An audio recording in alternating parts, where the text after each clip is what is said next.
Të gjithë binjakët ndajnë një lidhje të veçantë, por Anna dhe Lucy vendosën ta çojnë atë në një nivel krejtësisht të ri. Ato nuk ndajnë vetëm ADN identike, ato ndajnë edhe të njëjtin të fejuar. Tani po planifikojnë ta çojnë lidhjen e tyre dhe më tej duke mbetur shtatzënë në të njëjtën kohë.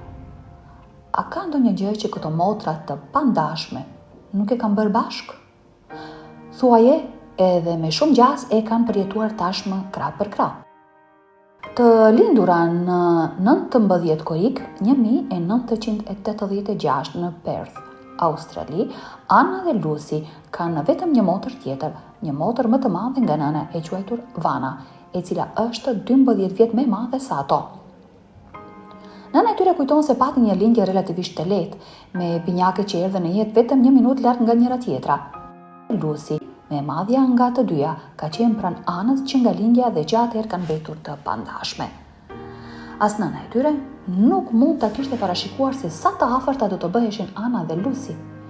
Binjakët pranojnë se e përjetojnë ankth ndarjeje, të pafta për të duruar ndarjen për shumë gjatë, ka që thellë është lidhja e tyre. Pavarësisht kritikave që kanë marrë nga shumë njerëz për zgjedhjet e tyre të pazakonta, ato nuk shqetësohen dhe qëndrojnë besnike ndaj vetes dhe lidhjes së tyre unike. Lucy e shpreh thjesht: nëse nuk e pranon, nuk do të jesh pjesë e jetës sonë. Kushdo që na takon e di që ne duam të jetojmë si një person i vetëm. Binjaket e pranojnë ekzistencën e kritikave dhe komenteve negative online, por nuk ndihen të prekura.